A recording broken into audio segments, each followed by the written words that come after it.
യോഗമില്ലെന്നു കരുതി മാറി നിൽക്കുന്നവരല്ല, നേടിയെടുക്കണമെന്ന് കരുതി മുന്നോട്ട് കുതിച്ചവരെ വിജയിച്ചിട്ടുള്ളൂ. ചുറ്റും നിൽക്കുന്നവരുടെ യഥാർത്ഥ മുഖം തിരിച്ചറിയണമെങ്കിൽ ജീവിതത്തിലെ ഏറ്റവും മോശം സമയത്തിലൂടെ കടന്നു പോകണം.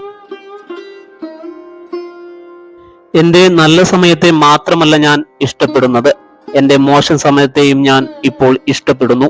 കാരണം ആ സമയത്താണ് എനിക്ക് ശരിക്കും മനസ്സിലാക്കാൻ കഴിഞ്ഞത് ആരെയാണ് ഞാൻ എന്റെ സ്വന്തമെന്ന് വിളിക്കേണ്ടതെന്ന്. ജീവിതം എന്ന പുസ്തകത്തിൽ ചില പേജുകൾ മോശമായിരിക്കാം എന്നുവെച്ച് വായന നിർത്തരുത്. വായിച്ചു കൊണ്ടിരിക്കുക. അടുത്ത പേജുകൾ ചിലപ്പോൾ നിങ്ങൾക്ക് സന്തോഷം നൽകിയേക്കാം. വിട്ടുനിൽക്കുക. സമയം കളയുന്ന കാര്യങ്ങളിൽ നിന്നും, ആരോഗ്യം നശിപ്പിക്കുന്ന പ്രവർത്തനങ്ങളിൽ നിന്നും, സമാധാനം ഇല്ലാതാക്കുന്ന ബന്ധങ്ങളിൽ നിന്നും. രണ്ടു മനുഷ്യർ തമ്മിൽ പറഞ്ഞു തീർക്കാൻ പറ്റാത്ത ഒരു പ്രശ്നവുമില്ല. അതിനു വേണ്ടത് സംസ്കാരിക്കാനുള്ള മനസ്സും കേൾക്കാനുള്ള ക്ഷമയുമാണ്. പാഠം ചിലത് നാം സ്വയം പഠിക്കുന്നു, ചിലത് കാലം നമ്മെ പഠിപ്പിക്കുന്നു. ഇഷ്ടം തോന്നുന്നവരുടെ മുന്നിൽ അത്രയും ആർദ്രമായി ഹൃദയം തുറക്കുന്ന ആ ഹൃദയ വിശാലത തന്നെയാണ് എന്റെ പരാജയവും. ഭാവിയെപ്പറ്റി ആലോചിക്കാതെ താൽക്കാലികമായി സുഖങ്ങളുടെ പിന്നാലെ പോയാൽ അത് നമ്മുടെ നാശ ഹേതുവായി മാറും. പ്രയാസങ്ങൾ ഹൃദയം തകർത്താലും പ്രതീക്ഷകൾ കൈവിടരുത്. ഏതൊരു ഇരുട്ടും തുളച്ച് ഒരു നാൾ പ്രകാശം നമ്മെ തേടി വരും, പ്രതീക്ഷിച്ചതിനു അപ്പുറത്തേക്ക്. നുണകൾ പറഞ്ഞു നേടുന്നതിനേക്കാൾ എപ്പോഴും നല്ലത് സത്യം പറഞ്ഞു നഷ്ടപ്പെടുത്തുന്നതാണ്. വളർത്താനും തളർത്താനും കഴിയുന്നവരാണ് നമുക്ക് ചുറ്റുമുള്ളത്. വളരുമ്പോൾ അമിതമായി അഹങ്കരിക്കരുത്, തളരുമ്പോൾ വീണു കൊടുക്കുകയും അരുത്. കേൾക്കാൻ ആരുമില്ലാത്തവൻ ആരോടൊന്നില്ലാതെ സംസാരിക്കും. അവനെ നമ്മൾ വിളിക്കും ഭ്രാന്തനെന്ന്.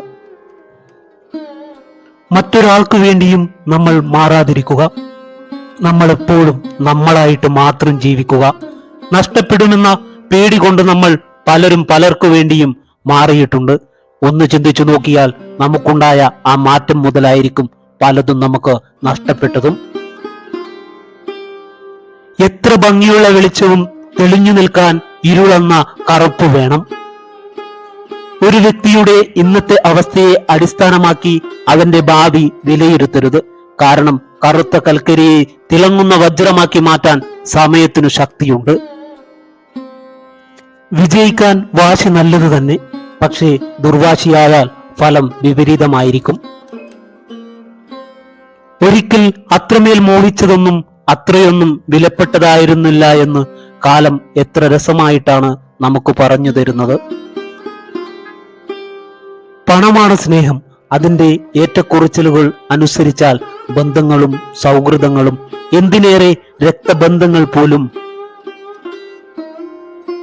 ധാരാളം പ്രതികൂല ചിന്തകൾ നിങ്ങൾക്കുണ്ടായിരിക്കാം. അവയെ നിങ്ങളുടെ മനസ്സിൽ വേരുപിടിക്കാൻ അനുവദിക്കരുത്.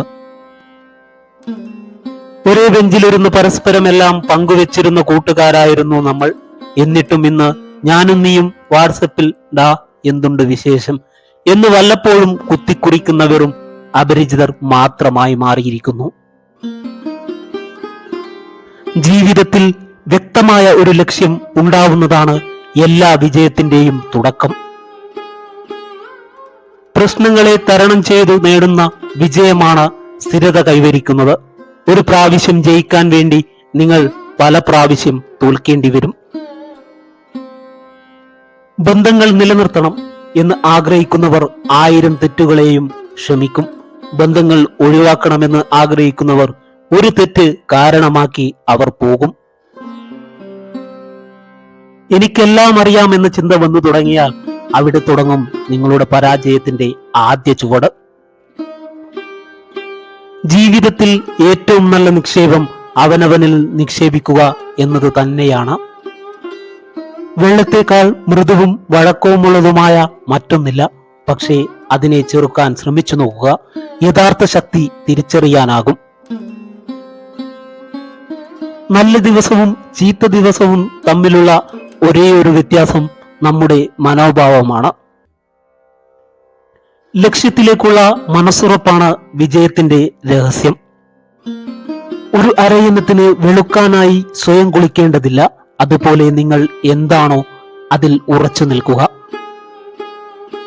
കൂട്ടിന് ഞാനില്ലേ എന്ന് ആവർത്തിച്ചു പറഞ്ഞെങ്കിലും കൂടെ വേണമെന്ന് ആശിച്ചപ്പോൾ കണ്ടില്ലല്ലോ നിന്നെ ഞാൻ.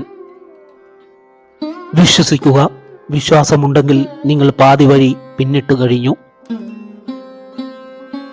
യഥാർത്ഥ സ്നേഹം ആരും കണ്ടെത്തുന്നതല്ല, നൽകുമ്പോൾ പതിമടങ്ങായി തിരിച്ചു ലഭിക്കുന്നതാണ്. സ്ത്രീകൾ പൊതുവെ പ്രായം കൂടിയ പുരുഷന്മാരെയാണ് ഇഷ്ടപ്പെടുന്നത്. കാരണം അവർ കൂടുതൽ പക്വതയുള്ളവരും ഉത്തരവാദിത്തമുള്ളവരുമാണെന്ന് കരുതുന്നു.